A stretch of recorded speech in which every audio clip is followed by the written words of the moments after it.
Good evening. Good evening, everyone. Well, thank you so much for coming to tonight's event on the Intelligent Home. My name is Jimmy Gia, and I am the chapter chair of the MIT Enterprise Forum here in the Northwest. The MIT Enterprise Forum, for those of you attending for the first time, we are a global organization of about 24 chapters or so that are really looking at how do we enable the innovation economy. And our chapters range anywhere from, really large cities like Cambridge and San Francisco, all the way to countries like Pakistan and Saudi Arabia. And so we're really out there looking at how do we spur innovation across the globe. We are a volunteer-run organization, and so gotta thank our volunteers on this program, which include Mark Anderson, Timothy Mack, Jamie Mendez, Roy Rosera, Nicole and Max Coddington, Shirley Lundy, Paul Meehan, Vicki Owens, and Adam Schuster. So we'll give a round of applause to the volunteers who worked on this program.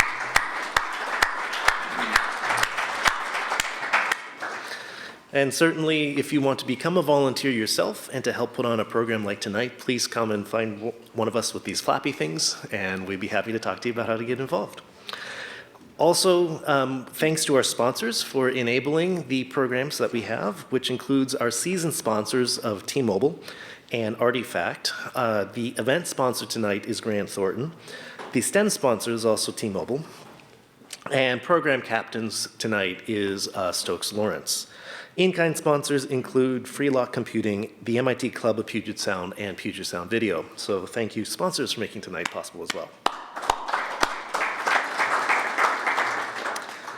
Last but not least, if you look into your programs, you will see the list of additional programs for the rest of this season. This season is on Transforming Tomorrow, and although today we're highlighting how our homes are being transformed, in January we'll talk about molecular machines. In March we'll talk about smart transportation and connecting cities. And then finally we'll end the season with 3D bioprinting. And so we look forward to seeing you at one of those future programs as well. But without further ado, let us start tonight's program. And so I would like to introduce Siddhant Gupta, one of our friends over at Microsoft Research.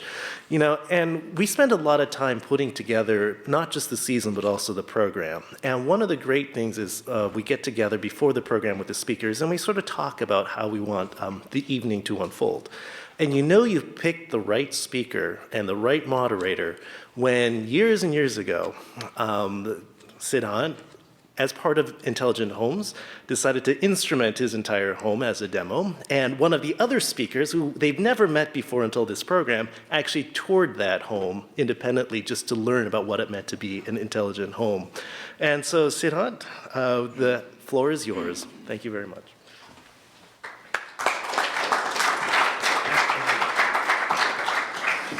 Thanks, Jimmy. Yes, that was David here, and he said, I've been to your apartment. And I'm like, why?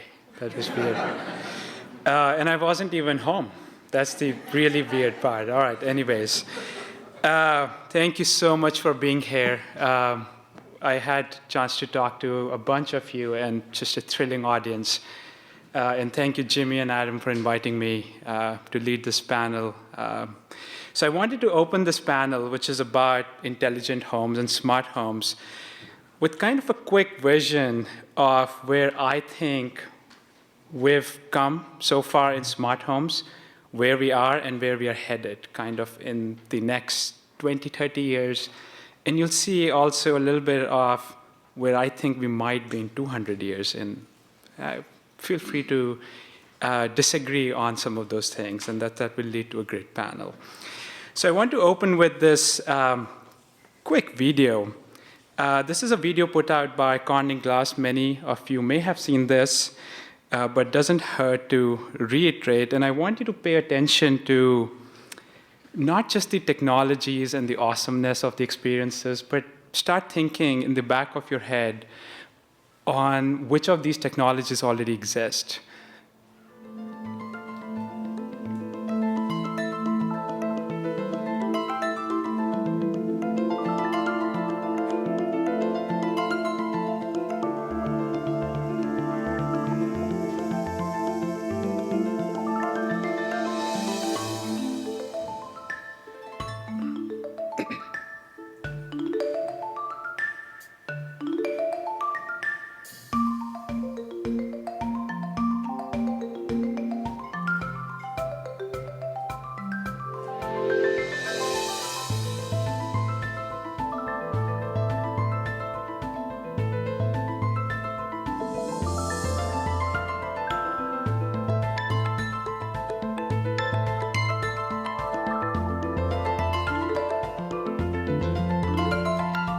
And this is a video from 2011, 2012.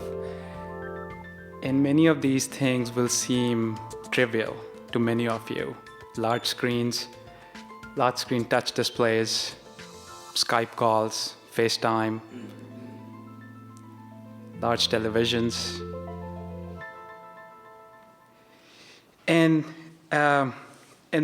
this is really fascinating to me. When I got into studying about smart homes and technologies for the home, which is about 15 years back, this was so awesome. This was science fiction. And it is amazing that in 2016, only 5 years from when the visionaries at Corning Glass put this out, most of these things are so commonplace. But in particular, I wanted to draw your attention to, for instance, this scenario where this actor, Jennifer, walks up to her bathroom mirror, and the mirror shows the calendar for that day. And yes, we have most of the technologies. We do have Glass that can project. We have scheduling. We have all of those services tied in. But some of the open challenges that some of our other speakers will talk about is, how does the mirror know it's Jennifer? Sure, we can put a camera, but we are not there yet where we are starting to put cameras in consumer products that goes into your bathrooms. But yes, it's funny, but think about it. From a technologist's point of view, this is a really hard problem, is how do we figure out who it was in the home?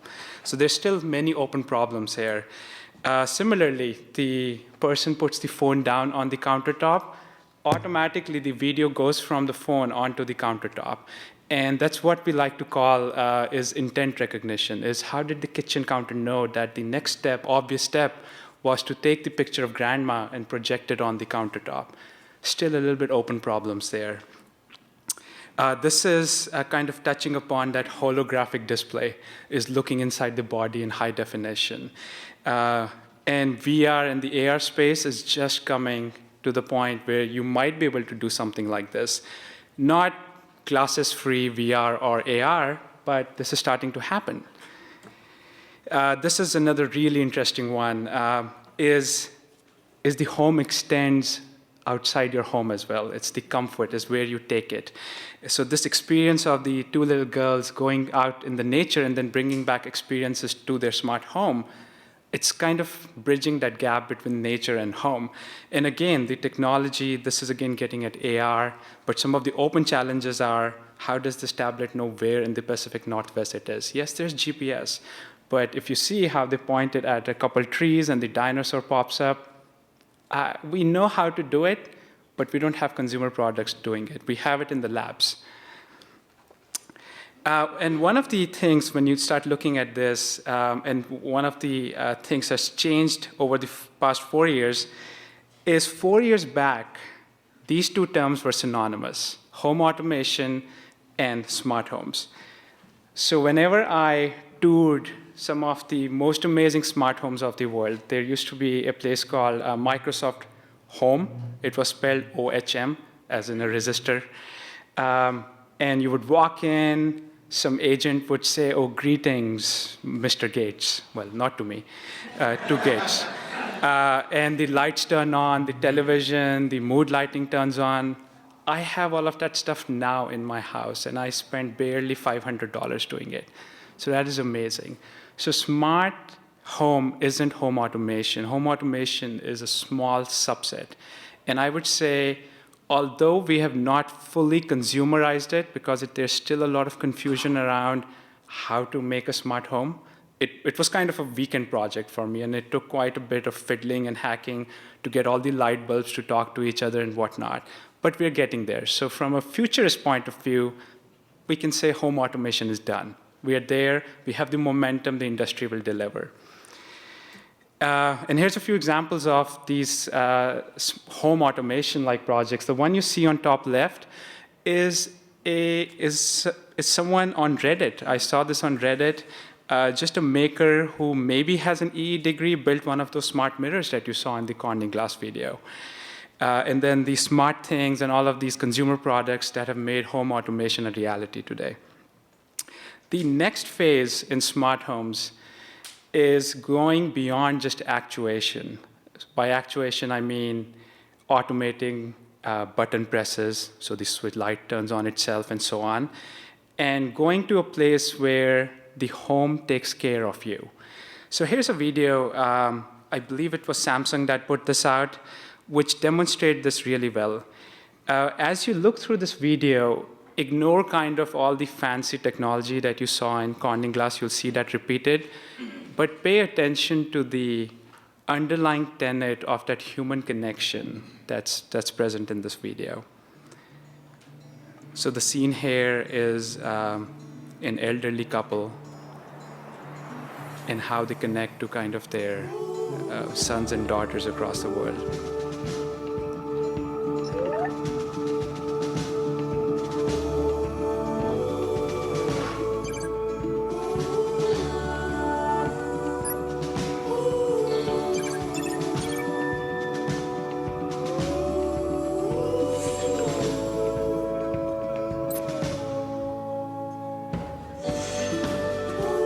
Good choice. Let's start.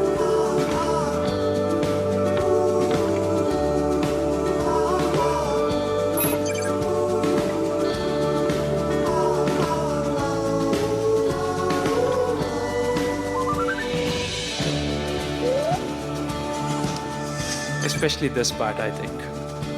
Oh, golf? No. Swimming? Okay. It's time to work.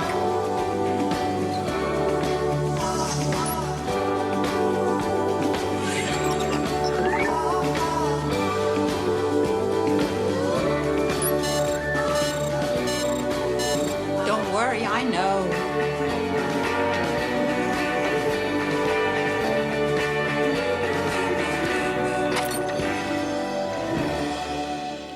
So what's amazing about this video is the actuation, the devices talking to each other, the fridge turning on are assumed, they are a given. What was really interesting to me is this notion of what we called a smart agent in the house. They've demonstrated it as a literal robot or a projection of a robot, but some of the technologies like Siri or Google Now or Cortana are very early incarnations of these smart agents that you will see in the homes that watch out for you. Or my favorite part in this video was when the gentleman was walking by the window, probably he didn't intend to work out that day, but the agent said, hey, do you want to swim today? And he was like, no, I don't want to swim. It's like, oh, how about golf? It's like, oh, okay, I'll do that. And that's something that you would see two people do, a mother and a child do, or an elderly parent and their child would do. And this touches upon that homes taking care of you. And both David and Greg will kind of touch upon homes that go beyond just actuation and understand you. Robots is the next, another phase, which is inevitable. It's right on the horizon. We just don't have the technology yet. I'm sure soon enough it will be a reality, but we're not there yet. We have a whole lot of open challenges around bringing robotics to the home. And this is a great YouTube channel, by the way. She makes these robots which do things like these. So going forward, I started thinking about all right, robotics, home taking care of you, kind of that symbiosis. But the home extends beyond just the dwelling that you own, where you have your possessions. It's part of a city. And I started looking at future cities. I just did a Google search saying, hey, what do future cities look like? And it's the typical picture you see in science fiction videos. This is from a game called Star Citizen.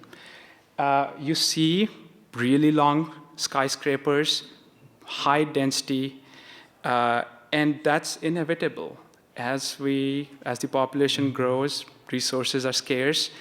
We are really good at building buildings that go vertical and increase in density. Vertical farming is happening for the same reason.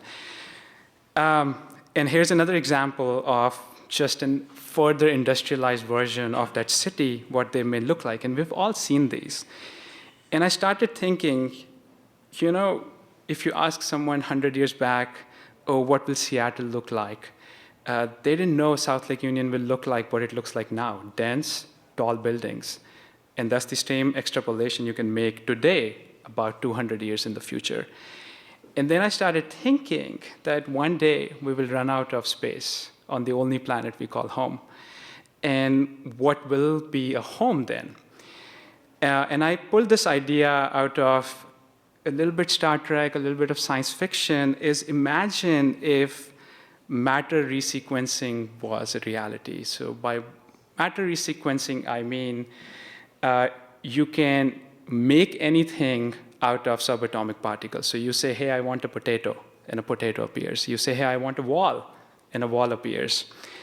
So I had been thinking about this. What if 200 years in the future, you don't own a house?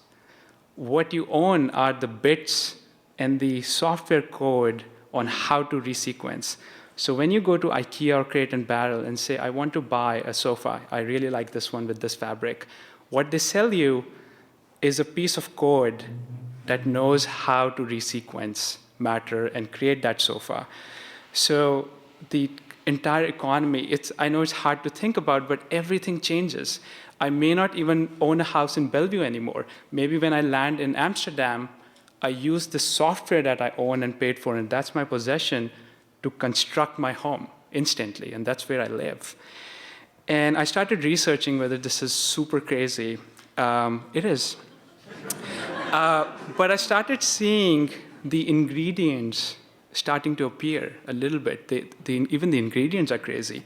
For example, here's a little vision from an architect on dynamic architecture. Well, the architecture did this for eco buildings, buildings that move with the sun, for better airflows, generating energy. But it's kind of on the same lines where you don't see buildings and houses as static anymore. They are living, breathing, they move, they adapt. And these are now smart buildings. Here's another example. Again, a very simple example, like I said, these are just the beginning ingredients of that vision, is reconfigurable spaces. Is it a small house, the tiny house revolution? This entire furniture is robotic. You press a button when you get out of the bed, and it turns into the living room. And it's just taking that idea further, saying we may not own homes, we may own the ingredients on how to build a home. And with that, I just wanted to expand it out that although we are talking about smart homes today, smart homes is part of cities. Those will be smart cities, and will run out of space. And remember, we only have, in the foreseeable future, this one planet where we make our stand. Thank you. And with that, I would like to invite Greg up on the stage. A few words about Greg. As I was chatting with Greg, Greg leads quite a few projects, in his own words, at Honeywell. He oversees the connected home innovation. In particular, you might all be familiar with the Lyric line of products from Honeywell, which is kind of the connected home, and going beyond on that, how those products take care of you, not just you taking care of homes when you call your plumber or the roof guy. Yeah. With that, Greg, you have the stage. So when my daughter was born, I bought her a teddy bear. And it wasn't until she was about 2 or 3 that she became attached to the bear and was taking it around the house one day. And I casually asked her, I said, Laura, do you have a name for the bear? And she said, Dad, I don't. And I thought, well, why don't you give him a name? Go and think about it. Make it special to you. And so she came back a couple hours later and said, Daddy, I've named the bear. I said, what'd you name him? He said, I named the bear Comfortable. I said, why'd you name the bear Comfortable? She said, because comfortable makes me feel good.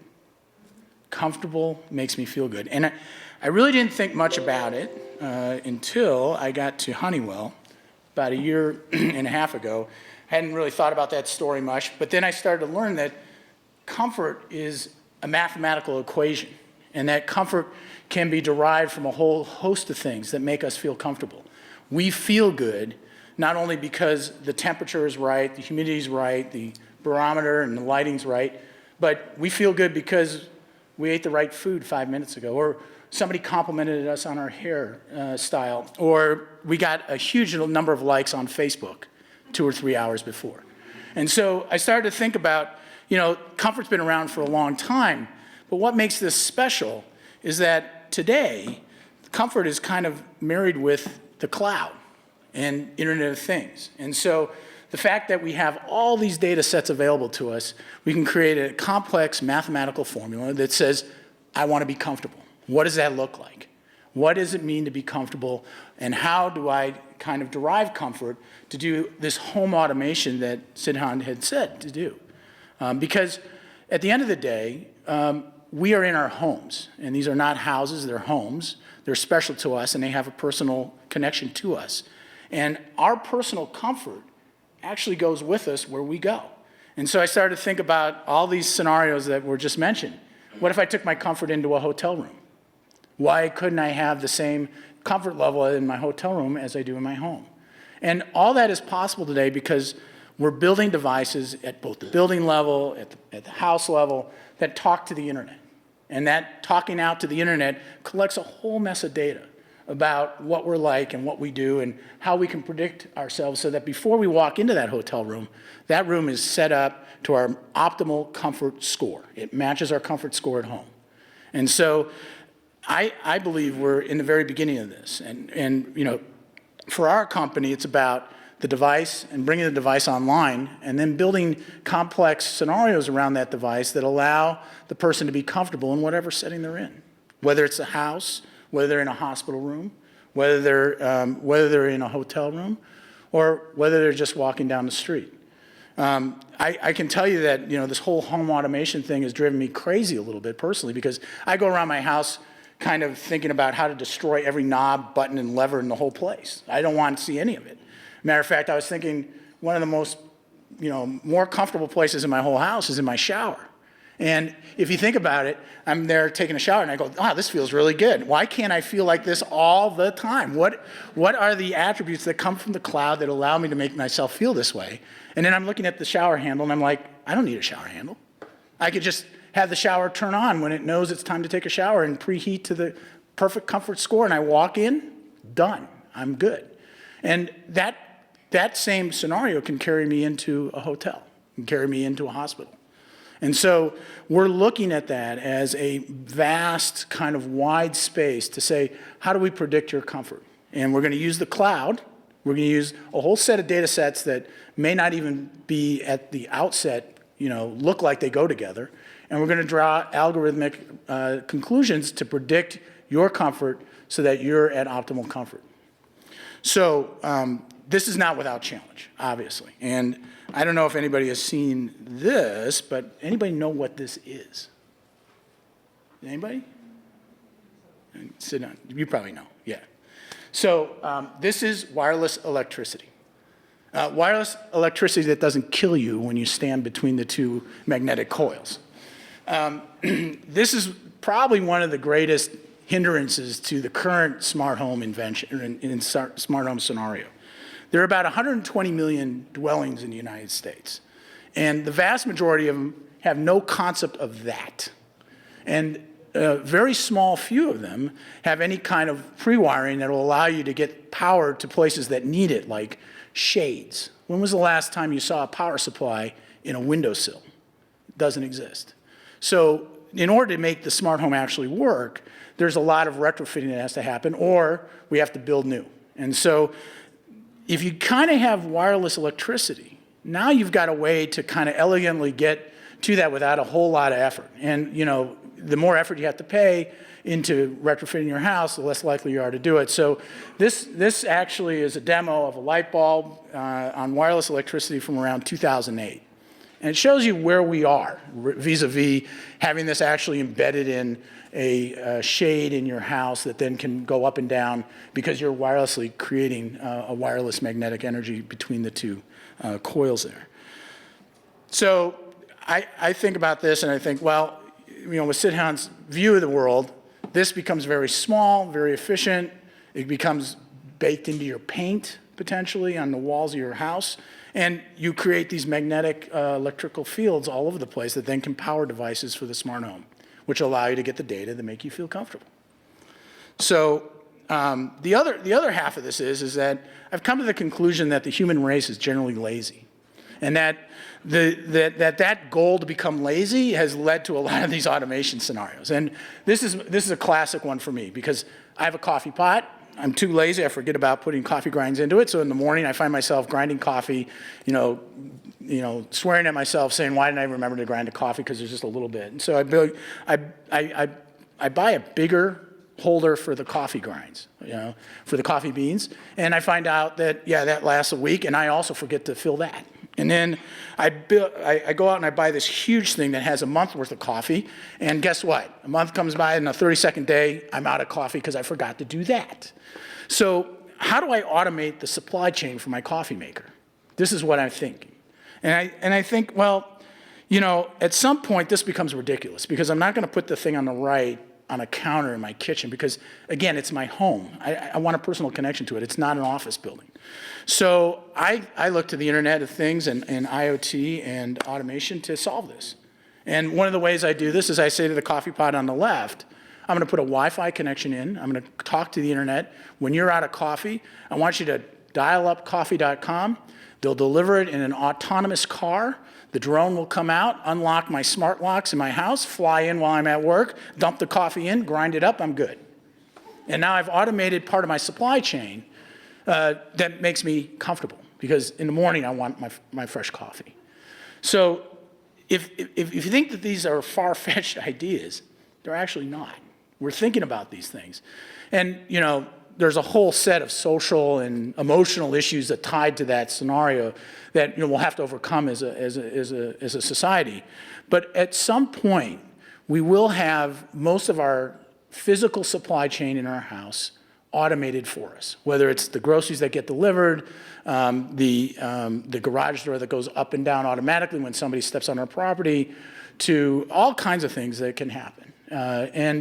And it's that automation that makes this field a very exciting place.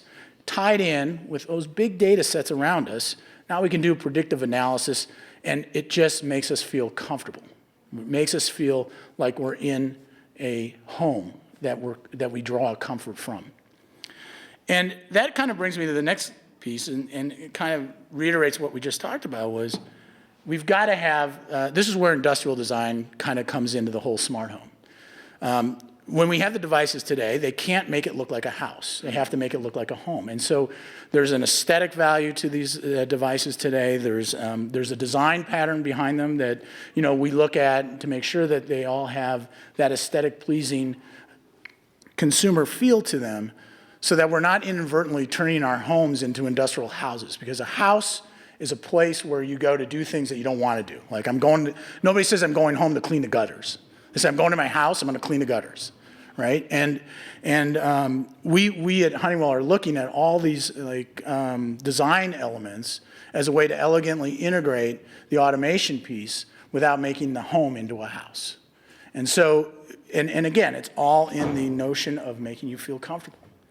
And in my grand scheme of things, at the end of the day, I want to be able to not even say to Cortana, Siri, or Alexa, I want to think it as I walk in the house. I want to turn things from, I'm thinking that maybe I want to raise my thermostat 10 degrees to, I'm thinking, make me comfortable. And if I can get to that level of automation, and I can get to that level of intelligence, and I can get to that level of prediction, then I think we've kind of crossed the barrier to the point where our homes and our comfort level become natural extensions of us. So the future looks great. For us, it looks like we're at the very beginning of this. And in the end, all we want to do is make ourselves comfortable. And so with that, thank you.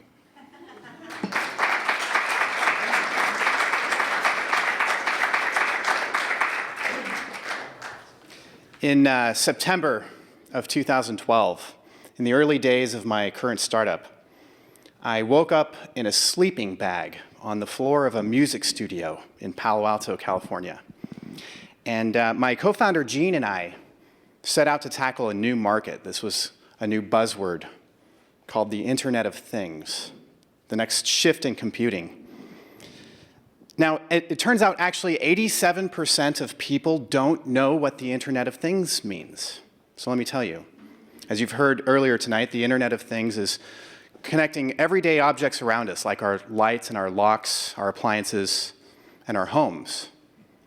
And there's just one problem with this market.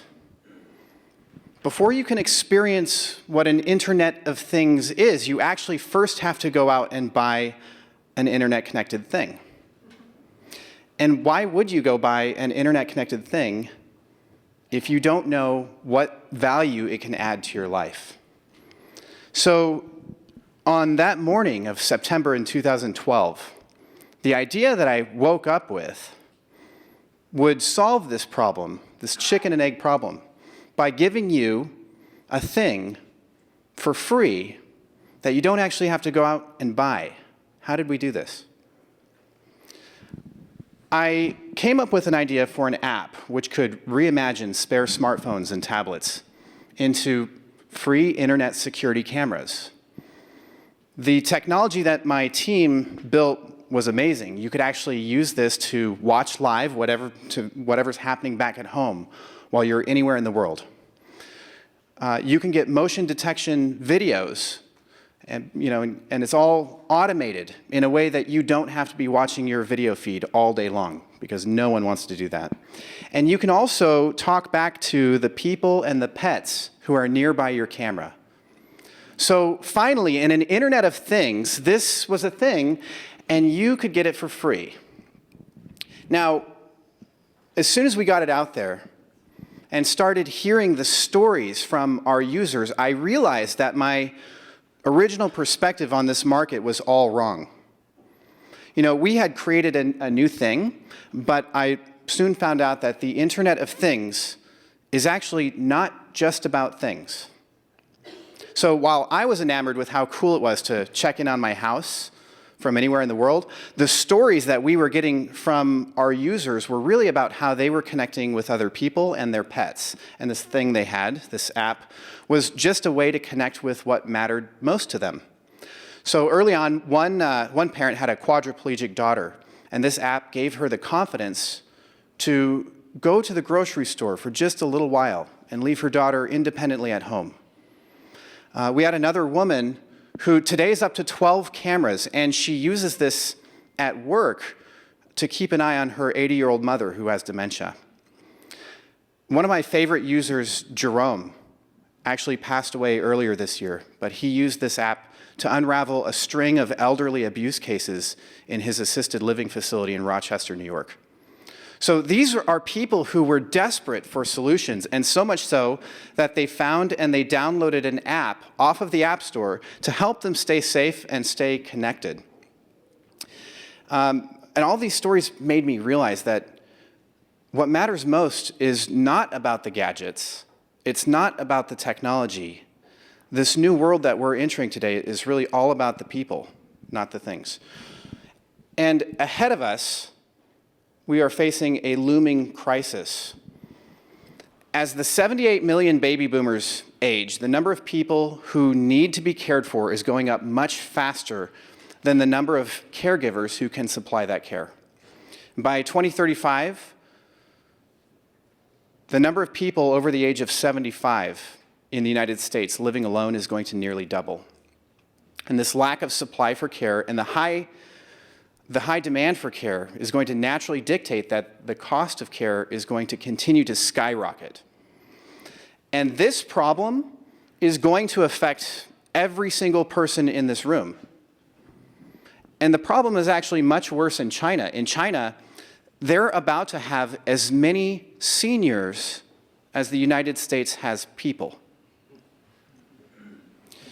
It is prohibitively expensive for most people to afford the cost of professional care. Now, who usually pays for this? It's the family caregivers, right? The family caregivers are actually going to drive this market. So we surveyed and interviewed a few hundred of our users and found that these family caregivers are primarily concerned about safety-related things like falling. But they actually have a lot to think about. They just got done raising their own kids, And now they're being sucked back into caring for their parents. When are they going to have time to live their own lives? And most family caregivers here in the United States actually live over 100 miles away from the ones that they are caring for.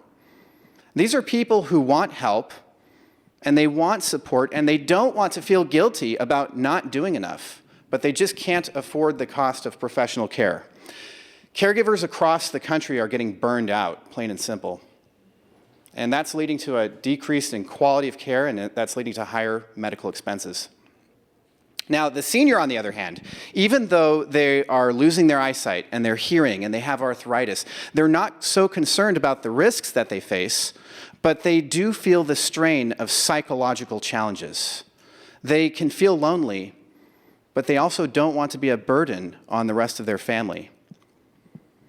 Now, one person told me that her father actually fell in the kitchen and broke a bone. And he had his emergency button right there with him, but he didn't want to be a burden on his family. It was days before somebody actually found him on the ground. And he was embarrassed about the situation, and he did not feel compelled to press that button.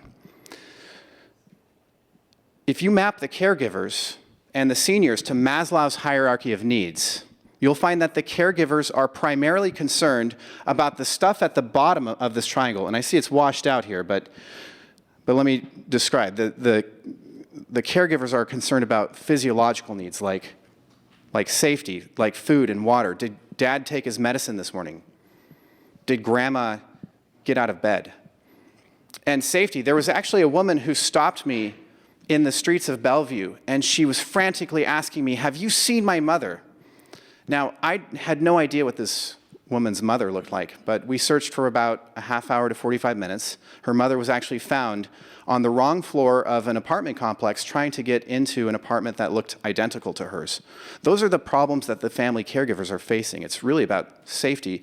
And the senior, on the other hand, and especially the seniors who are living alone and in assisted living facilities, or even just at their own homes, they're dealing with psychological needs. They're dealing with belongingness, love, self-esteem.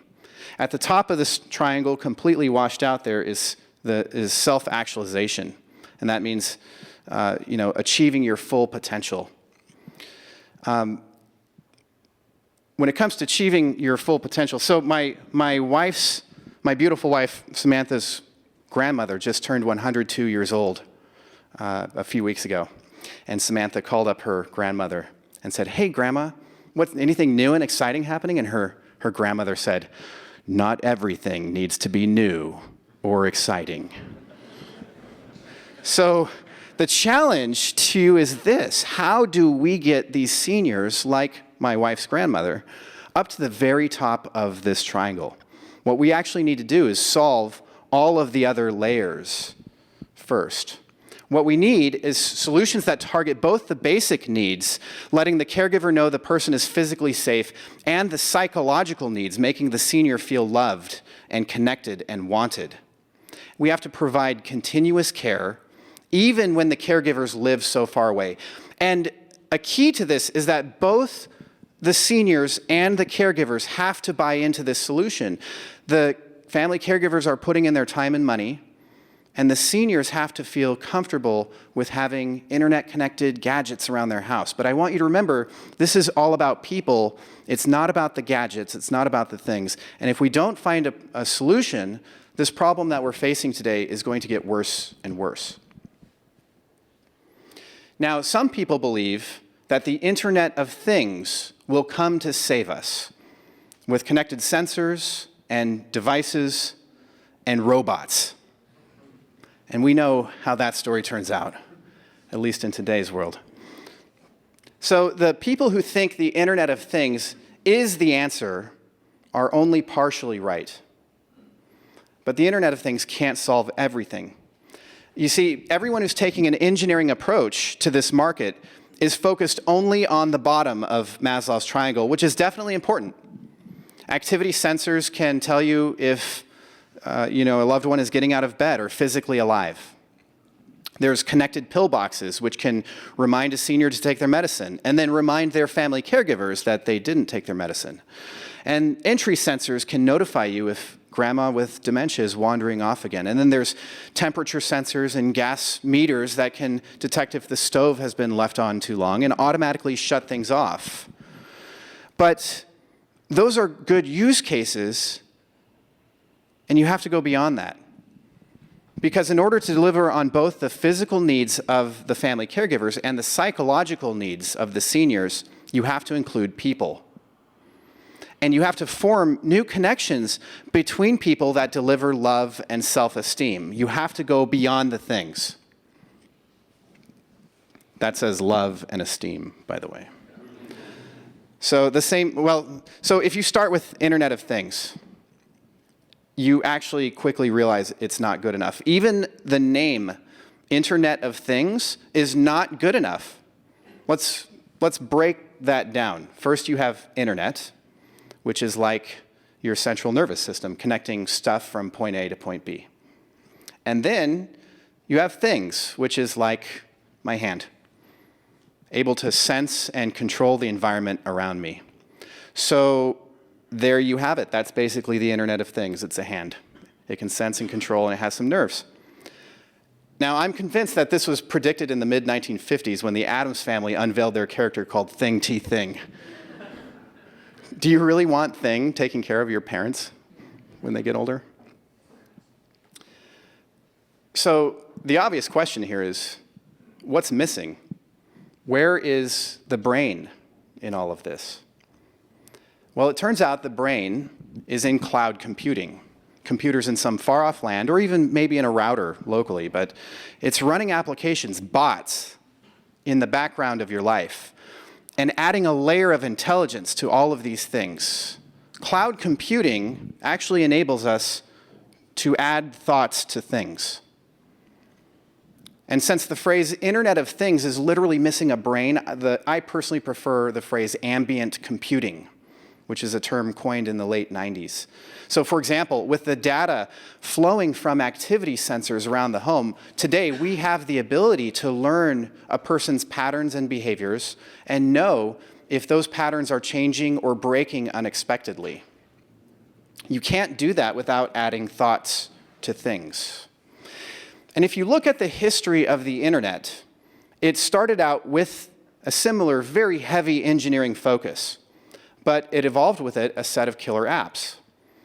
The killer apps were all social, and these apps centered around connecting people together in new ways. And next came mobile. And again, the killer apps for mobile were all social, and they enabled people to connect together throughout the day and on the go. They were killer apps because they went viral, and they were viral because they were social. And the killer apps for ambient computing will continue this trend by connecting people together in new patterns and paradigms. And for seniors, socialization is a key to healthy aging, and it allows people to stay in touch in deeper and more meaningful ways. And these killer apps for ambient computing will actually empower humans to act differently. And later, this stuff is going to evolve beyond smart homes into smart cities. And just to be overtly clear, smart cities are not about boring stuff like traffic and streetlights and plumbing.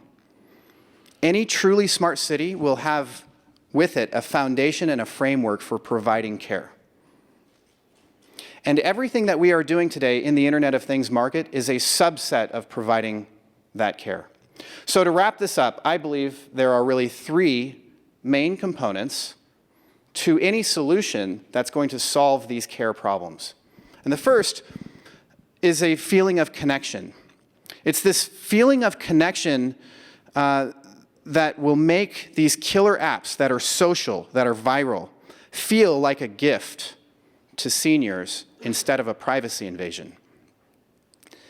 Caring and sharing is actually a viral activity, and memories are one way to generate that feeling of connection. A single memory can actually engage multiple generations of a family. Over this past summer, we studied 26 families, or 26 people for an average of 15 days per family. And sharing over 200 pictures and videos and audio clips across multiple generations of their families. And the content they shared ranged from old family photos to vacations and holidays, pictures of food, and everyday events and everything in between. And what we learned was astounding. What started off as a study ended up becoming a daily ritual for some of these families. The seniors felt more connected. The caregivers felt less guilty about not staying in touch enough. And there was one grandmother who reported that she felt like her family was back together again. So this led us into kind of a new untapped domain of user experience research, and it is fundamentally different than the traditional user-centric design that most companies are looking at today. We call this family-centric design. It's not just designing for one user, it's designing for the entire family. And I believe that family-centric design will drive the development of the new products and services in these smart home markets. The second thing, it's really the more technically savvy people who are going to set everything up. And their out-of-box experience has to be so smooth. This market is enabled by trust. And we are actually guests inside of other people's homes. And that moment when those people try to get out a product or a service and set it up is the moment that they decide whether or not they truly trust you. And then finally, inclusive design. Engineers don't think about this enough. We're dealing with a population that has accessibility issues, not just the seniors, but the family caregivers. So designing for people with poor eyesight and poor hearing and arthritis and people who forget their passwords, that not only benefits the oldest person, but it makes the design easier for everyone. And as one example, Amazon Alexa is demonstrating a radical shift away from traditional UIs into something much more natural. And already today, we are using Alexa with our voice to call for help, and paramedics can actually show up at your house. No more having grandma remember to put on that ugly emergency button that makes her feel old. So this care problem is today the biggest problem with smart homes that needs to be solved, and it's completely open-ended. The stakes are too high, and each one of us are going to be affected by this. And everything that we're doing today in the Internet of Things market is a subset of this problem. It's a component that will be a part of this overall solution. The technology is here in various shapes and forms, and the opportunity is enormous. But this is too big for any one person or company to do alone.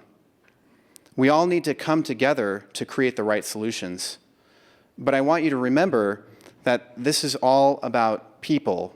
This is not about things. Thank you.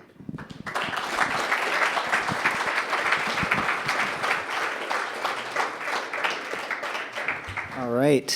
So we have two microphones on either side of the stage. So this is the Q&A portion.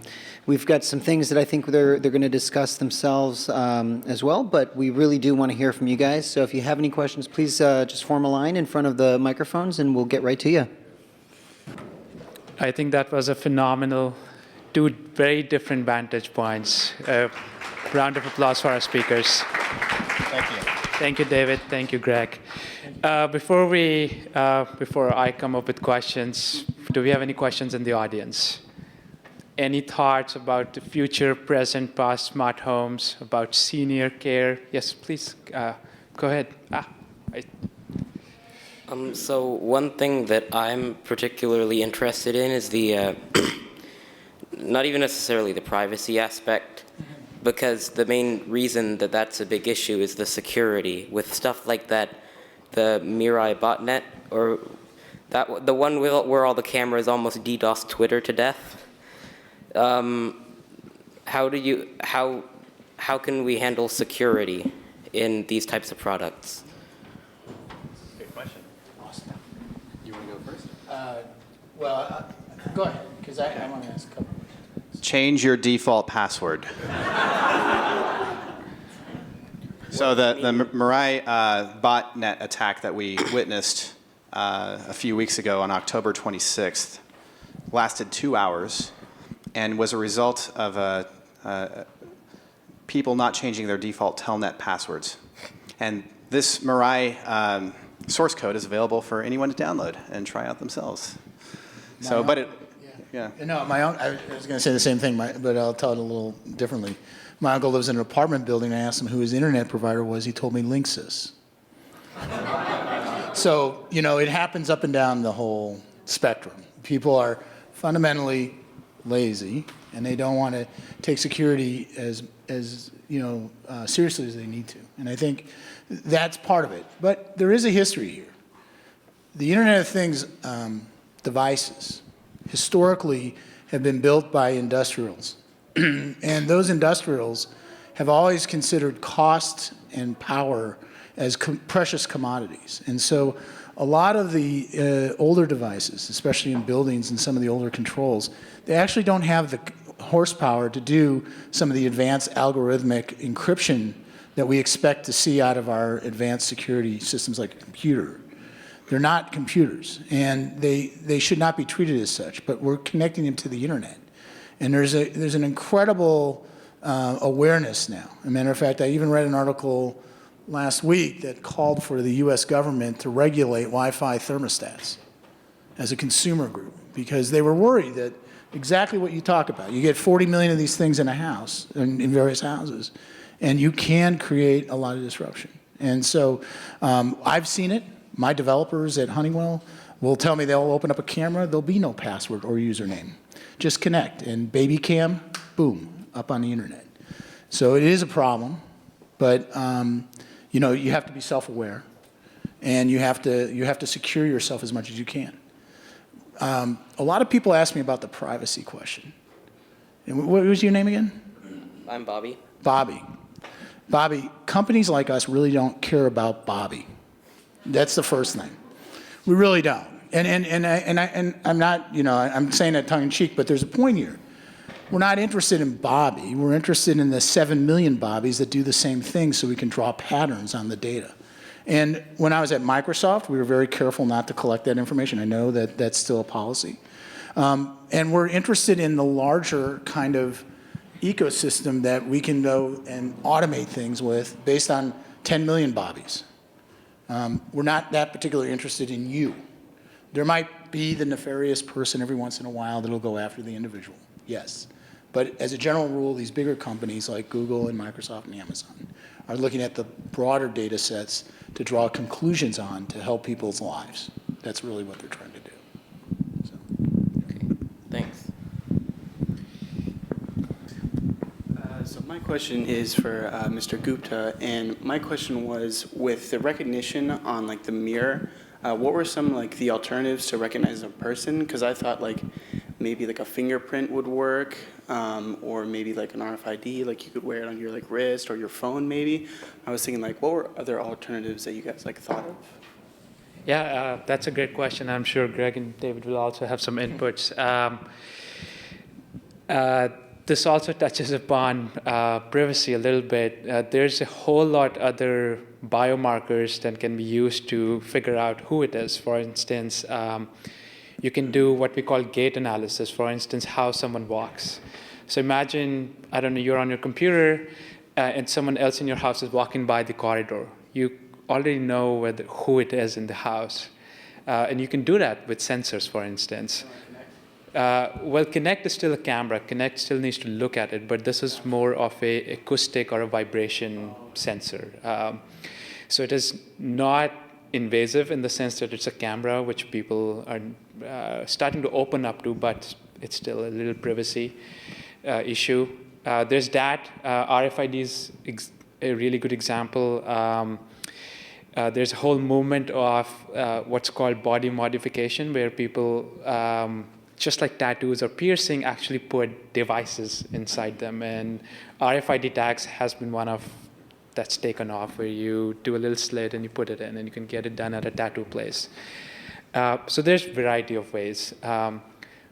But going back to both what Greg and David were saying about privacy, even cameras might be okay once people start trusting that, yes, the stream coming out of this camera is not leaving my house.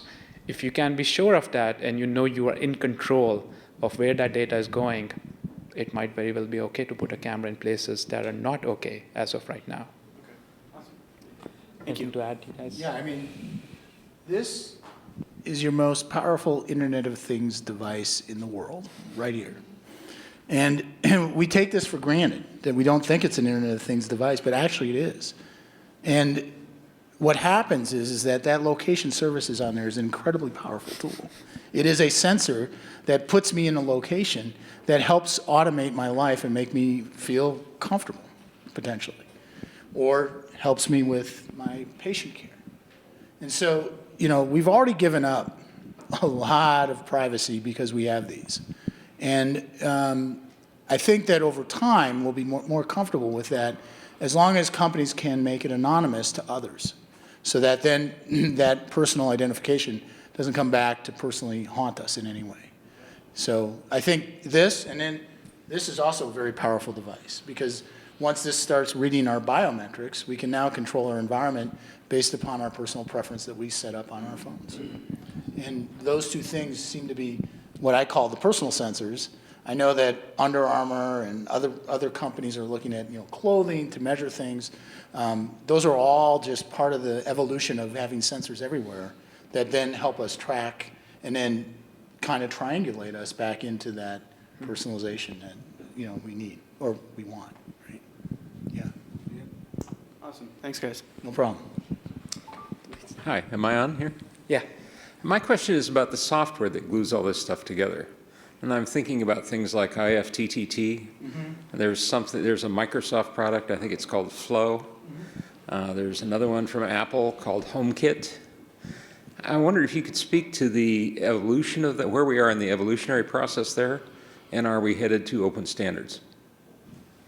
Yeah, so there are a lot of, I think there's multiple parts to your question here. There are standards being developed for how devices communicate with each other in a local network, and that's kind of the HomeKit level stuff. That's All-Join Alliance and the Open Interconnect Alliance. There's a number of them. There's also physical protocols. You've got things like Zigbee and Z-Wave and Bluetooth and Wi-Fi and on and on. And those are just getting things connected. And once they're connected, then that's what opens up things like IFTTT or bots or other forms of intelligence that can make sense of all of that real-time data. I think my personal opinion is on both the physical level and the software level, once like the physical communications between a device, I don't believe we're going to see all of these standards converge anytime soon.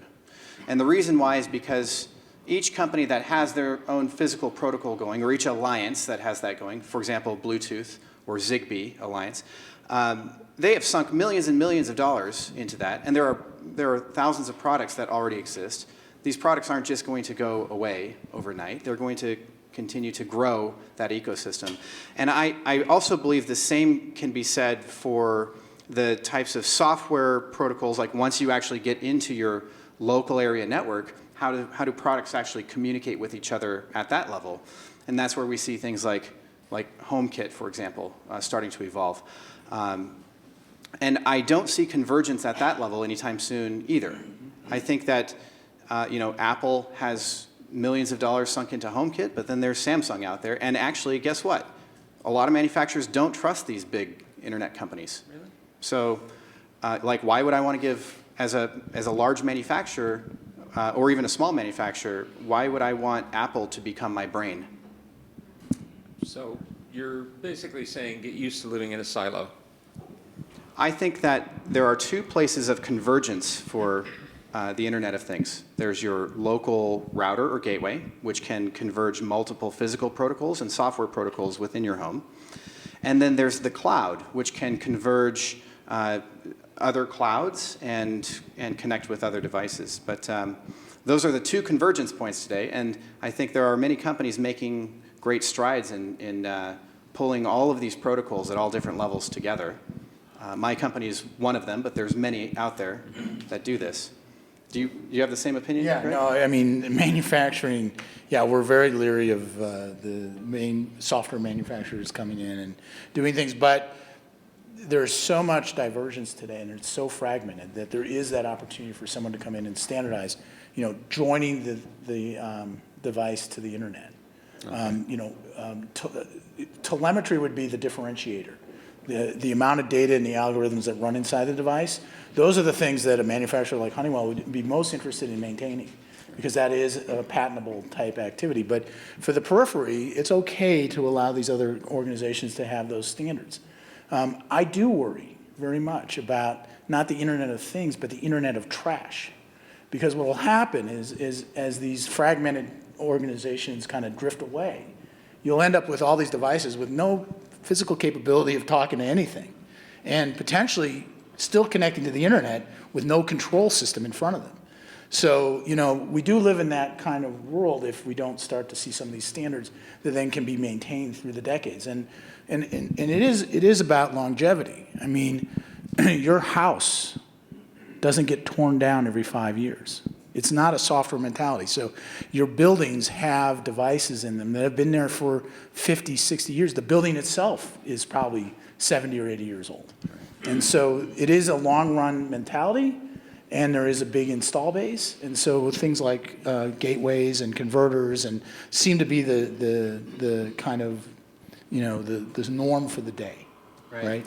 And I would add, I actually think that at a governmental level, we may be a little ahead of the curve there, or have the opportunity to fix some of these problems as it relates to smart cities. And maybe I'm getting too far ahead towards our March talk, right, about smart cities. But, just like your electrical outlets are kind of standardized in the United States, allowing a manufacturer to build a product that just simply plugs into your wall, that's a good thing. Now you can build a product and you can sell it in any state. But as soon as you want to go to Europe, now you have to change that product and come up with a new SKU. So I think people are recognizing that problem today and beginning to work at more of a governmental level about what is a platform for smart cities and allowing data to communicate across different providers so that one company can produce a solution that can be deployed here or in Europe or in another state or wherever it may be. So right before we take another question, you mentioned something really interesting about open standards. Yes. Where are we with open standards? What's the Wi-Fi or IEEE 802 equivalent of this mess? To summarize it, it's a mess. Yeah. And which is what I was trying to get at, is I still get calls saying, hey, Siddhant, which hub should I buy? And I refer them to the one I've had most success with, but there's like 9 hubs. And most things talk to one, and I have to check every new sensor I buy, I have to check whether it works with my hub or not. So where are we with some kind of an IEEE standard? Is that happening, or it's chaos out there?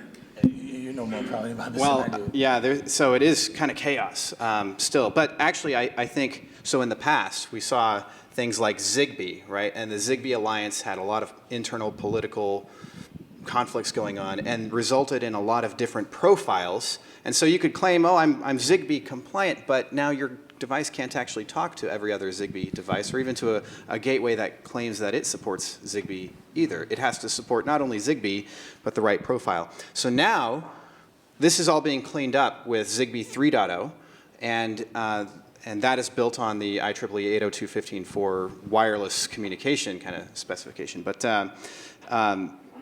and Zigbee 3.0 will take it all the way up the stack to what they call the application layer of that networking stack, meaning that if I build a connected light bulb, it can interoperate with a gateway just like it can interoperate with any other manufacturer's connected light bulb. They all have the same profiles of so that they appear the same way at the application layer. So that's promising. And then we also see Bluetooth 5.0 coming out. So that's smart mesh networking. And it turns out that Bluetooth has a lot of volume, right? everybody's smartphone has a Bluetooth chip in it, so that's an advantage that that organization has. And I think that this smart mesh networking stuff is going to be very disruptive. And what'll be interesting to watch over the next year to year and a half or so is Zigbee 3.0 entering the market now. And so they have a little bit of time to market advantage. And so they're trying to grab traction in the market. But then Bluetooth 5.0 will come out in, I don't know, the next 12 to 18 months or something like that. And so it'll be interesting to watch that battle take place. I mean, right now, the differentiator is in the protocol. A lot of people have built and, patented protocols. The industrials, for the most part, believe that's their differentiator. Just being connected, and being able to be accessible remotely is a market differentiator. Right. So we're not at a point where there's total acceptance that the protocol is a commodity yet. But I believe that this thing's going to force a lot of that discussion, because whoever can latch onto these, and there's billions of them now, will be able to then have a forcing function that's natural, not actually top-down driven, but more organic, in that manufacturers and other people will just take the easy button and figure out how to integrate with this as a premier activity versus trying to do anything differentiated at the lower levels.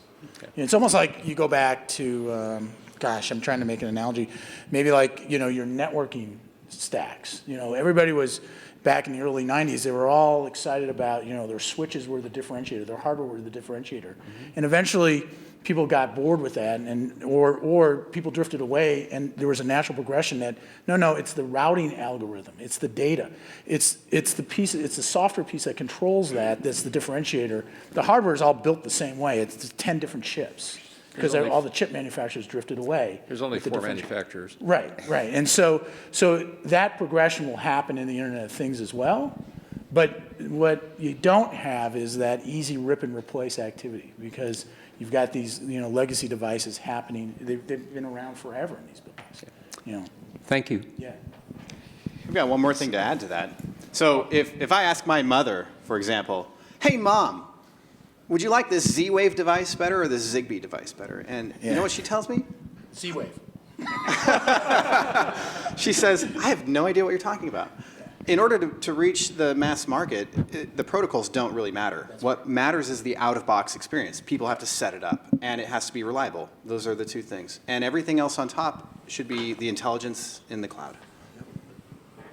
Please. Okay, I have a question about what is the future of IT of homes for next 5-10 years? What's your prediction?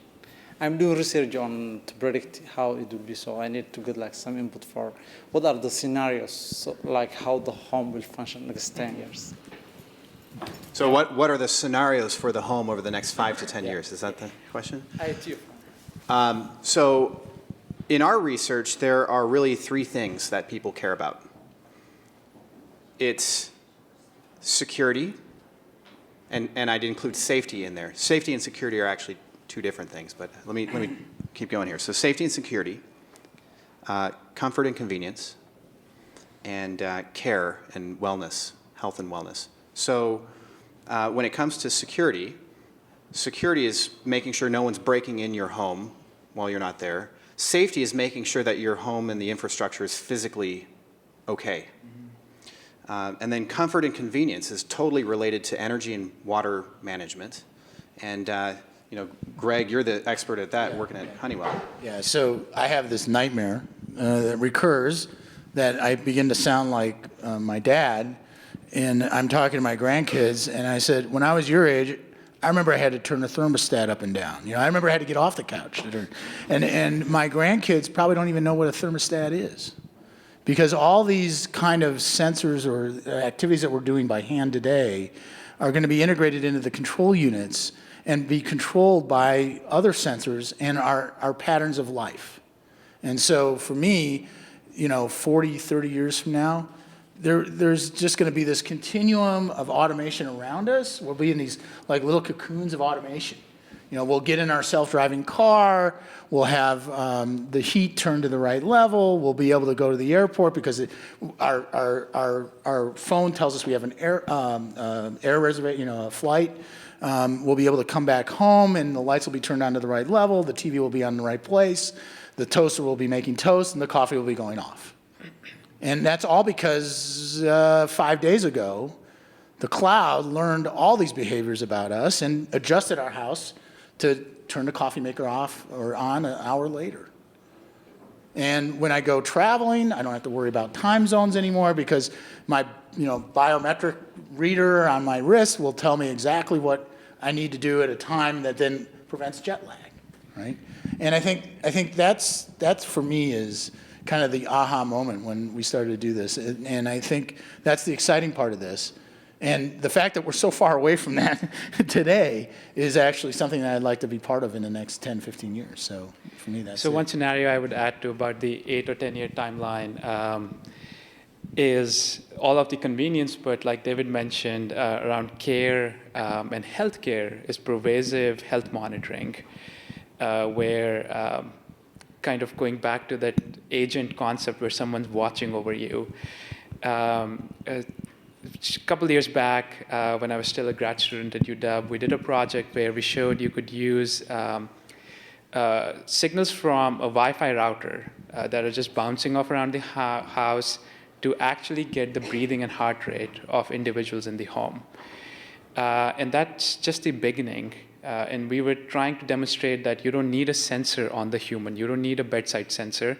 If you have a Wi-Fi router in the home, okay, not an off-the-shelf, but a custom Wi-Fi router, you could track the breathing and heart rate of people in the home. And 8 to 10 years, I can be pretty confident that we will have these, just like you have Fitbit on everybody's wrist today, you have this device in the home where when you go to the doctor, they're like, well, how have you been feeling? You can be like, oh, let me pull that up. Oh, here's the last 2 days. Another scenario we talked about was, again, I keep going back to cameras in the bathroom, but I'm not obsessed with it, is you step out of the shower, and we have all these technologies to take a super high resolution picture of you. Yes, we can censor it, we can apply privacy filters, but the goal is that imagine you did that even today with your camera. If you see a skin anomaly, you go to a doctor, the first question they ask you if you are suspecting skin cancer is like, oh, has it been growing? You're like, why would I know? Like, I saw it and I came in. But why don't we know that it's been growing when we have the best cameras in our pocket, right? And we're not doing that yet. Similarly, you could be monitoring fat, whether the diet's helping, whether your calorie program is working or not. So pervasive health is another scenario I think is right on the horizon. And I actually think that all of these scenarios that we just discussed are enabled by an intelligence on top. So how does that intelligence get there? It turns out that today we are entering the bot economy. Bots are the new apps. So what's a bot? A bot is just an intelligence that is running in the background of your life. And Facebook has done a lot of, and other companies have done a lot of marketing around bots. There's lots of different types of bots. One type is a messaging bot. And you'll see that when you talk to this bot on Facebook Messenger or on Slack or others. But there are lots of types of bots out there. And one type is a type of bot that can enable these types of scenarios. That's listening to the real-time data that's flowing from your devices. And then imagine in the same way today that you can go onto a mobile app store and purchase an app for your mobile phone. Imagine the next phase is that you can go onto a bot store and purchase a bot for your home or for an appliance. And you can teach your appliances to do things that the manufacturers never imagined it doing. And it's all enabled by this intelligence that's operating in the cloud and enabling developers to make a ton more money making bots than they did in the app economy. Thank you. Please go ahead. Yeah. I guess his question leads into my question because it's about near-term future. So my question is, how do we get to a tipping point of mass adoption? And is there like a holy grail of materials or something that's holding us back, kind of like the analogy being in clean technology, being held back by, honestly, battery technology? Like Siddhant, you had in your presentation from Corning. It was Gorilla Glass, and that has enabled a lot of cool technologies with regards to our actual tangible interface to this Internet of Things. So I guess it's two-part. One, is there a holy grail that's kind of holding us back? And two, what will spur this mass adoption? Actually, Greg pointed out to one of those really big problems is power delivery. Is really holding us back. It turns out that, listen, when you have actuators and things in the house that are changing vents, like, one of the scenarios we dream of at Honeywell is that, hey, I'm cold on one side of the building, I want to turn off the vents on that side and get the airflow to go somewhere else. We've all been in the office building where one side is too cold and the other side is too hot, and we've tried to, we call maintenance and they can't figure it out. So we want to be able to, like, at an atomic level, be able to change the vent flow and the airflow in a building or in a home. It turns out that, to move that type of actuator, it takes a fair amount of power. And we've got to have the power delivered to that actuator where it sits. So if I'm building a new home, this is easy. I run conduit everywhere. I just had this conversation. And I if I run conduit to my toilet if I want to, right? And, but if I don't have that, I got to go digging through walls and do things to make that power available. Some people say that solar will get there, maybe. But, then again, the industrial design piece of it kicks in, and now you've got this solar panel on the inside of your house. What does that look like? Is that aesthetically pleasing? Do we want to live there? Is it a house or is it a home? So that's the kind of balancing that has to happen over the near term, I think. And that is the Achilles heel that's preventing us from getting there. Yeah, and I think that's at the physical level, but I also think there are higher levels to the problem. As you heard me say earlier, only 87% of people don't know what the Internet of Things is. We're still in just the infant stages of this market. The killer apps are being thought about, but they have not been fully realized yet. And, I think that where we are today is at sort of still the engineering level. And as we saw in the history of other technologies that have been developed, we're going to get past that engineering and figure out the layers and implement those layers that are social. And when we can actually have the social layers on top of this Internet of Things, that's when this stuff can start to go viral. And I think that we're being held back right now by the solutions that are only focused on your home connecting to your smartphone, when your home is actually part of a community, and the community is part of a city. And it's those that will cause this to go more viral. Yeah, and I think it was kind of ironic that all three of us touched on the personalization side of this. We're all technologists. We all know how this stuff works behind the scenes from, a numbers perspective, but it's the connection, the emotional connection that make people's lives better. Those are the scenarios that will light this up. And when those scenarios expose themselves in a way that's easy for the consumer, then I think that'll be the tipping point right there. We still haven't found it yet. We're working on it.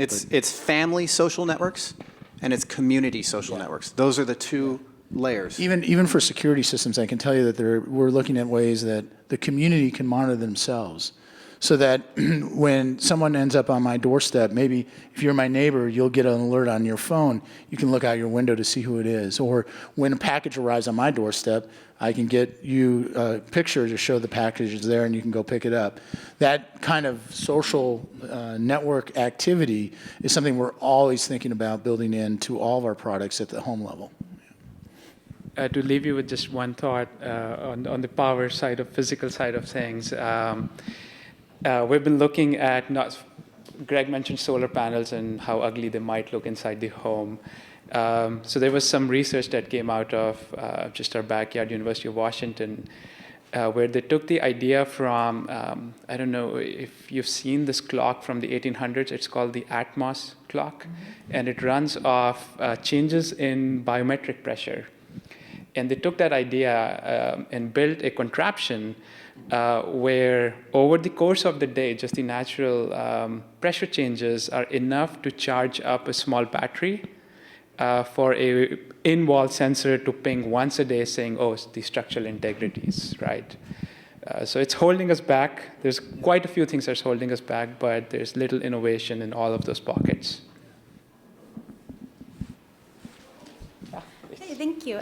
So I wanted to bring it back around to the privacy question, which I thought was really, really interesting earlier. And Greg, I totally agree with you that right now the companies are looking at big data and they don't care about Bobby and one Bobby, they care about a bunch of Bobbies. It seems inevitable though, especially as Google Home and Cortana and Siri and Alexa and all these digital assistants are coming online, that they're going to do a much better job if they know individual things. You've got a skin growth that's growing and you take XYZ medicine and you like your shower temperature at 97 degrees. So I guess the big question for me is, at what point do consumers start to recognize that we do much better serving them if we have their individual data, and how are they going to start feeling about that trade-off? This is probably going to be more towards you, but I'm going to say it because for us, we're already seeing that.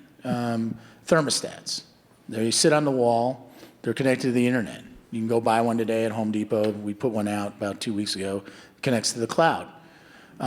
Certain power companies around the country will offer you a 100% discount on that thermostat if they can sign you up for what's called demand response, which allows the power company to fluctuate your heat and cool in your house at their will based upon the power spikes that are in the grid.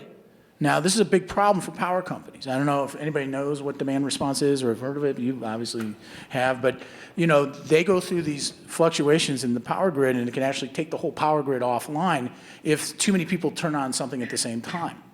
So what they've done is they've said, well, we'll control that with the heat. So to get the 100% discount on the thermostat, which, by the way, saves you on average about $120 to $200 a year if you use, the intelligent features of geofencing, which we put in, or others, that opt-in allows them to control your home.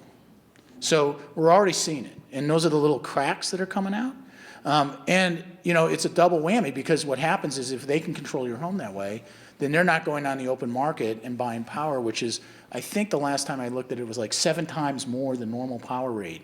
So they're not charging you that increase as a home consumer, and they're getting, in some cases they'll even give you a discount to control your home.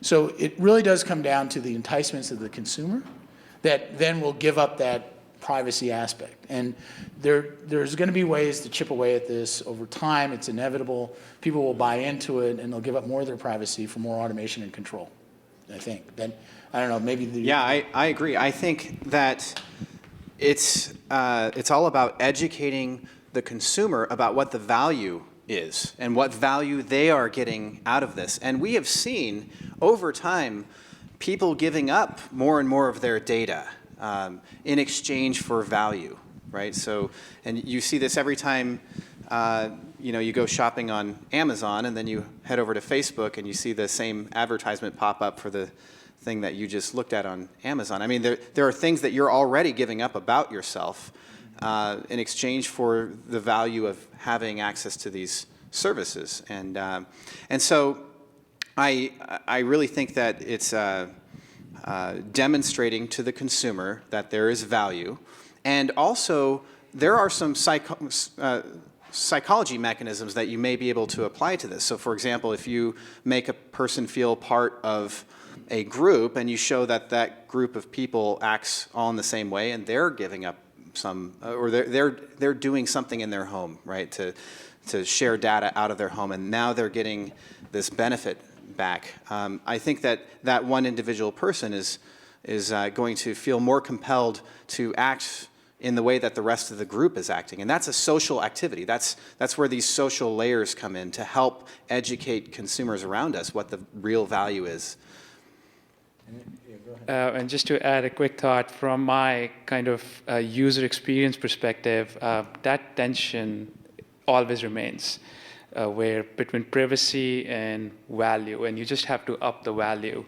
And a great example, which you mentioned, Alexa, just 6 years back when I was doing research, if I said on the consent form that there is an ever-listening microphone in your bedroom or your living room, it was incredibly hard for us to recruit participants. Incredibly hard. We had to pay $500 and whatnot. So there's a value. We can buy the privacy out in some certain cases, but I don't know of any of my peers that have asked the question that, hey, I bought this Alexa. Is it always on or not? It is. It is always listening microphone because the value exceeds that privacy expectation. And then there's the final one, which is, unfortunately, the Snowden effect. Because, the data's out there, and it's not coming back. We're not going to put the genie back in the bottle. The government's got it. What they do with it, can be debated in another town hall at some point. But the point is that kind of psychologically broke away at our ability to protect our privacy. And I think, it's just that continual chipping that has now become norm. Or, I want to know where my friends are, so I'll give up my privacy and put my location on Uber. Those things have become more and more normal. They've kind of been accelerated by maybe Snowden and what he did, and the fact that it was out there, and the realization that if my data is gone, I might as well use it to my advantage. That kind of mentality kind of exists today. So, there's all these things that will eventually, unfortunately, we're not going to be able to go back to the way we cherish privacy. And so if we're not going to cherish it, well, let's use it to our advantage. I think there's a certain mentality around that as well.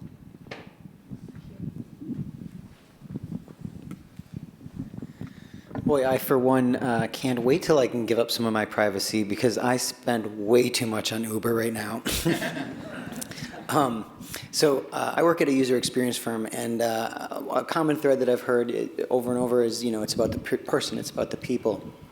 And just like the question earlier that was asked as far as, coming to some sort of common communication protocol and something at the technology level, something that I think about a lot is coming to some sort of standard on the interface level. Right now, you can control things from your mobile app.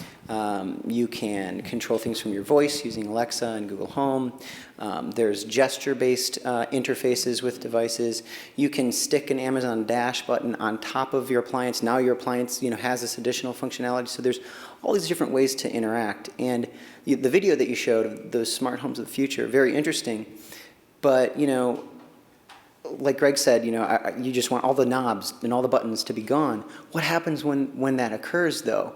I could easily see a situation where you have a maid to clean your house, or you have a babysitter come over, and she doesn't know how to, she doesn't know that you have to touch here in order to turn on the burner on your stove. She doesn't know how to activate something in the bathroom. So how do you, what do you guys see as the near-term interface of choice? Do you see it as being voice because it's so universal? And is there maybe a long-term interface that we'll kind of gravitate to? It's a multi-part question, but one thing I would point out is if the maid cannot, let's say, figure out that this is where things turn on, that is bad design by definition.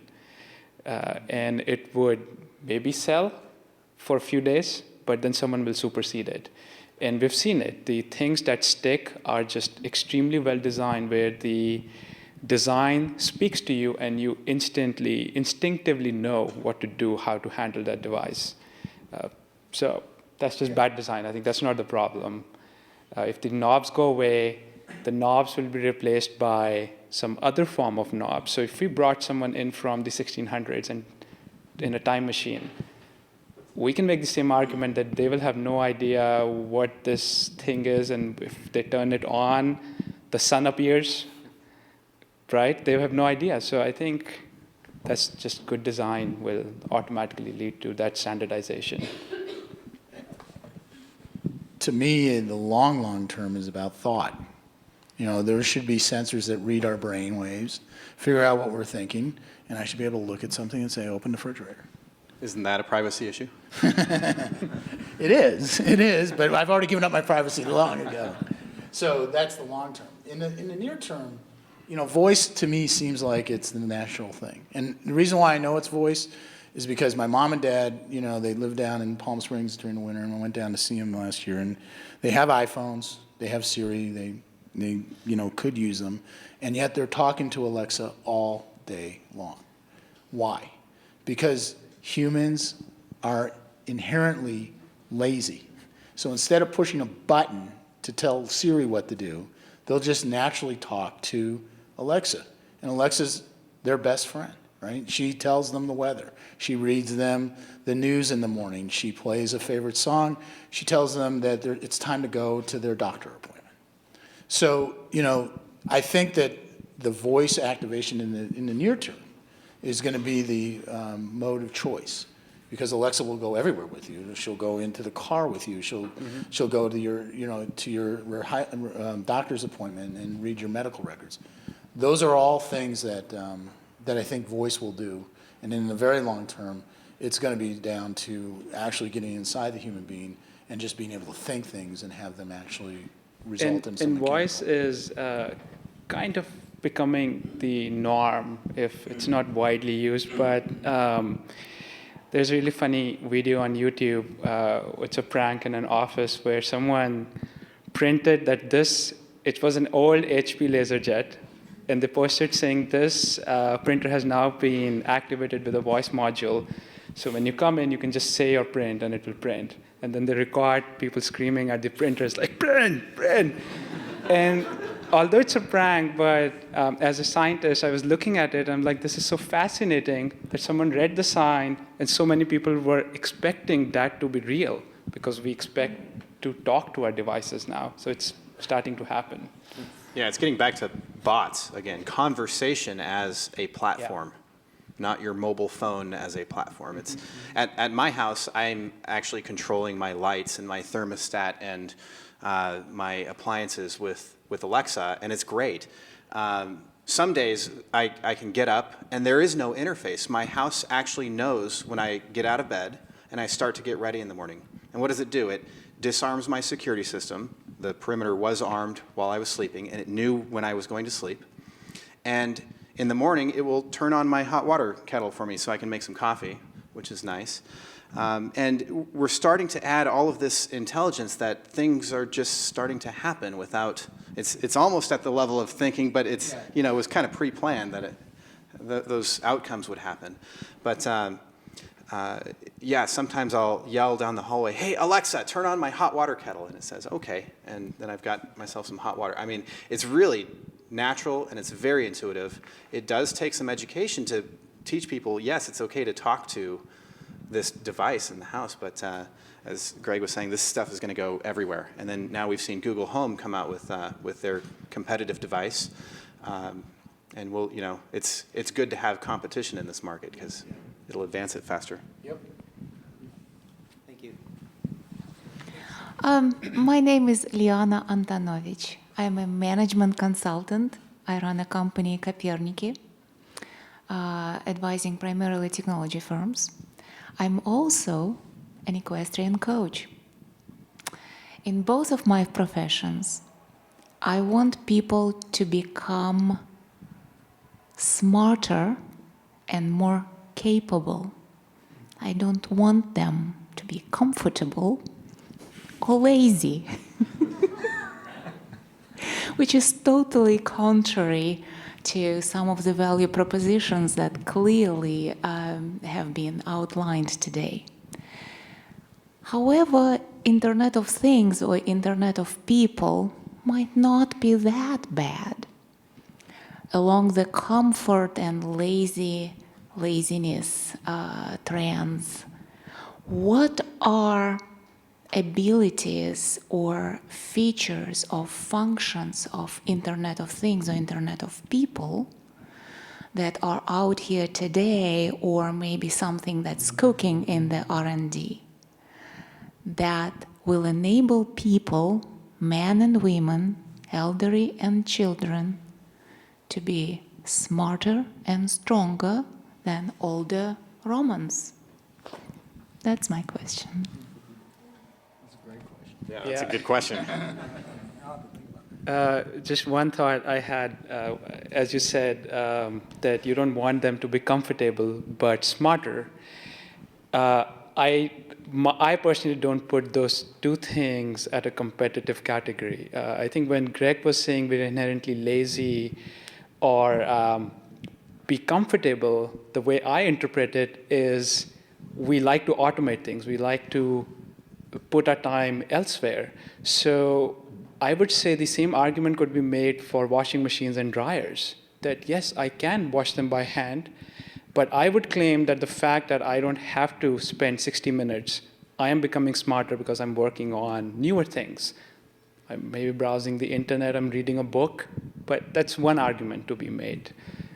But comfortable doesn't necessarily mean lazy in a bad way. I don't think that's how correct. Greg That's meant it. exactly what I was going for. Because if time is our most precious thing, then automation gives us back time. You can't roll back time, but you can certainly save time. And I think that's what I meant when I said, we're comfortable, we inherently want to be lazy, but in reality, we inherently want to get back the time from our busy lives to do things that are interesting to us. Whether that's exactly, and yeah. that's why probably as a marketer, a paraphrasing can be suggested that all this home automation, intelligent home, is something that provides maybe quicker, shorter, more effective rest, nutrition, and enables us to communicate and educate ourselves quicker, so that we would use these expressions as we are running forward with this wonderful concept, right? That we are automating and shortening and lightening the routines that do not contribute to our human existence. To our comfort. Right. Thank you. I like your comments. Thank you so much. Thank you. I have another comment. So I find it that the comments about getting enough sleep and things. In fact, I saw this fascinating study published recently about how sleep and the amount of sleep you get is directly proportional to your base salary, and how in areas where they have actually a little less sunlight and people are getting more sleep, the median housing prices are higher and people have higher paying jobs. And so there are a number of areas that are just even directly related to sleep. For example, I had on my bed a sleep monitor, just trying things out, right? See how I sleep at night. It needs a little work, but it would tell me if I'm tossing and turning at night. It'd give me a sleep score and say if you're snoring or not, and things like that, right? So that part is interesting. It's just starting to get feedback about your own health and your sleep. But then even colored light bulbs, LED light bulbs, can help tune our circadian rhythm as we travel internationally. And I think that we'll see hotels start to implement connected LED bulbs that will help their travelers adapt to the time change. And Boeing's already doing it in their jets. Yeah. Yeah, that's part of the 787 mood lighting scenarios that they lit up as part of the rollout of the plane, was that particular scenario in and by itself. Yeah. It's pretty cool. At People Power Company, we are working with some energy service providers on getting large communities of people to reduce their energy consumption, not through technology programs, or not necessarily only with technology, but by changing people's behaviors. And so, for example, in Cape Cod, Massachusetts, where we rolled out one of these programs, we had people sign up for free with the promise of getting some free smart home hardware, connected smart plugs, some thermostats, whole home monitors, and things like that. And one of the things that they did was on their way into the program, signing up, they would select a local nonprofit organization that was meaningful to them. And this was the start of a game. Now people were signing up into groups of people, and we could actually get these groups of people to compete with one another for points. And it turns out that points are just a form of currency. And they were, for us, helping to translate actions and education for the consumer into rewards. And the rewards were donations that were being made to the nonprofit organizations based on the performance of your group. And we tried a kind of similar program, but with a twist to it in Oahu, Hawaii, where we're competing individuals against each other instead of groups versus groups. But at the end of the day, this was a really educational program teaching people how to manage their electricity better and live more efficiently. And we walked people through kind of a 12-week do-it-yourself energy audit. And using the tools like the smart plugs and the energy meters, not as the primary way to save on energy, but to use those as tools to understand where is your home bleeding out energy that you can put a stop to today. And it had a pretty big effect. I think we saved between 10 to 14% in some of the initial deployments in Cape Cod.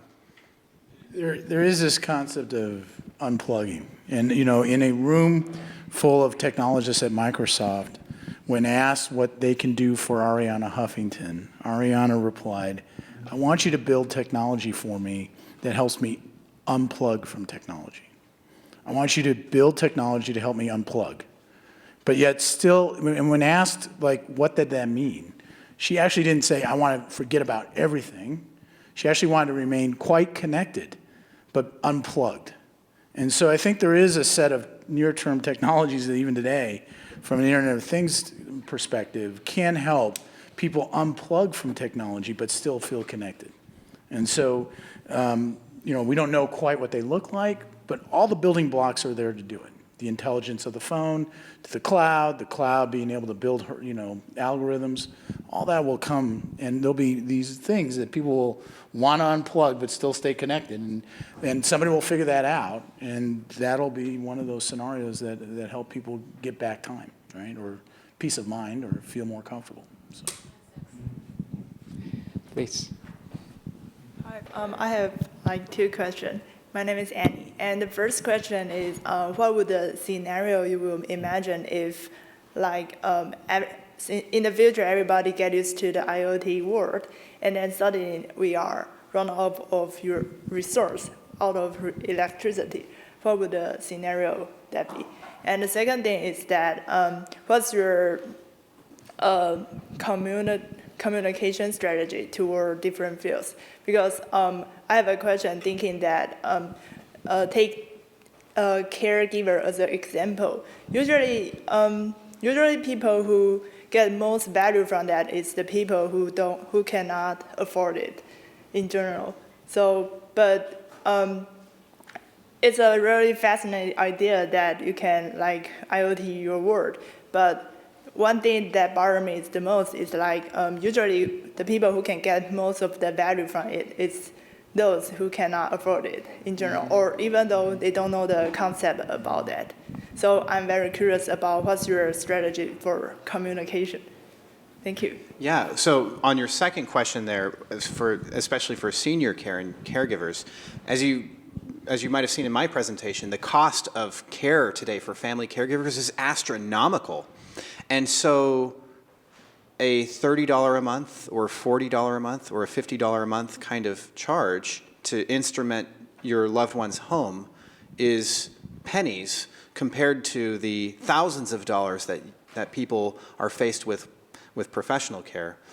And your first question was about energy, right? And what happens if we like run out of energy? Is that the question?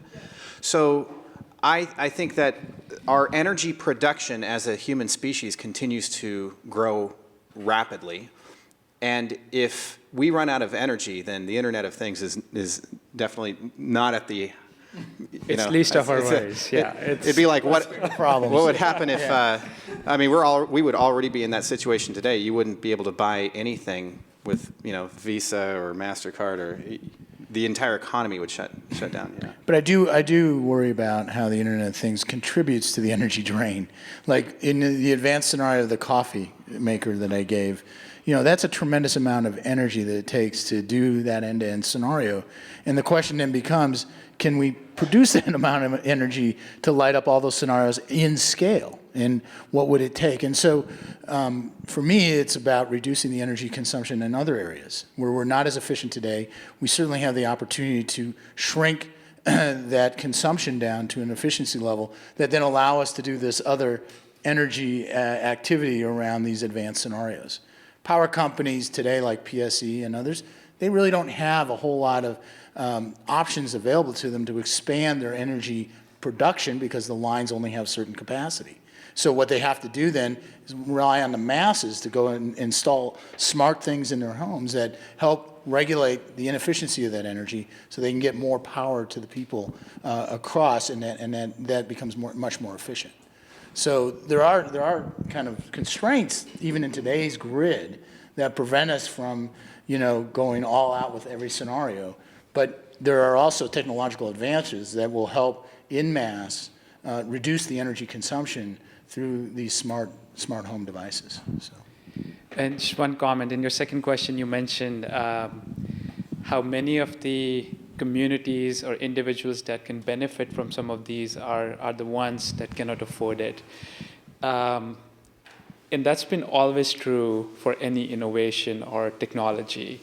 And it eventually trickles down once it's consumerized. So even if you look at cell phone technology, cell phone is the most ubiquitous IoT device. There's an entire economy around a concept called M-Pesa in Africa, where that's how you exchange money. That's before Apple Pay. And cell phones, just when I was, 6th grade or 7th grade, my dad had a cell phone, and it was a luxury. Each call was tens of dollars per minute and whatnot, right?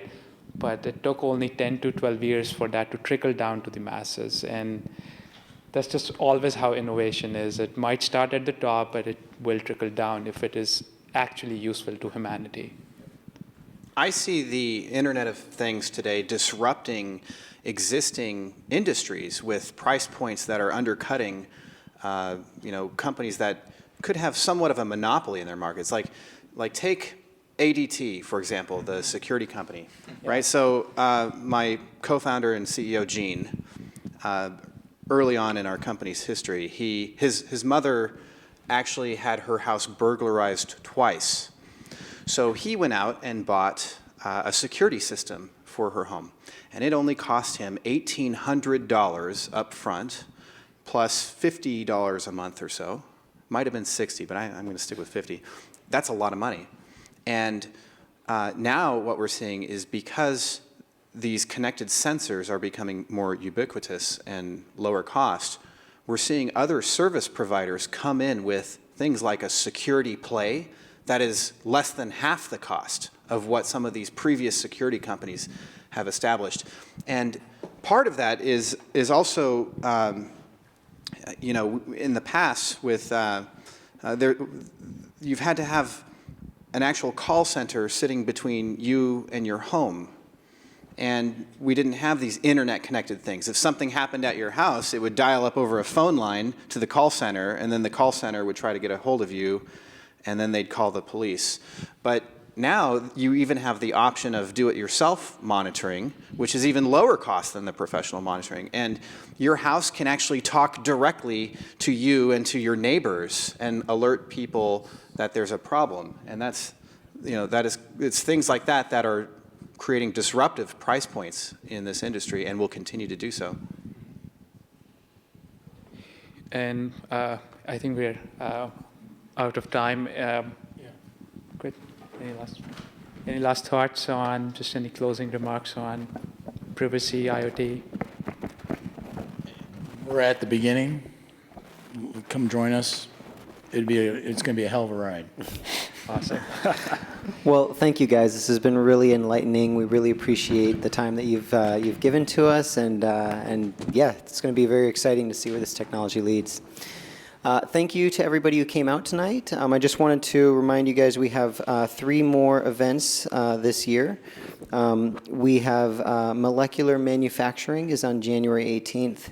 Connected Cities, as was mentioned on the panel here, and boy, we're going to have to pick your minds when we get to that program too, because you guys have a lot to say. Connected Cities is in March 15th, and 3D bioprinting is on May 17th. So if you guys aren't already on the newsletter, join that, and you'll get all of the notifications when those speakers are chosen as well. Thank you for coming out. Have a good night.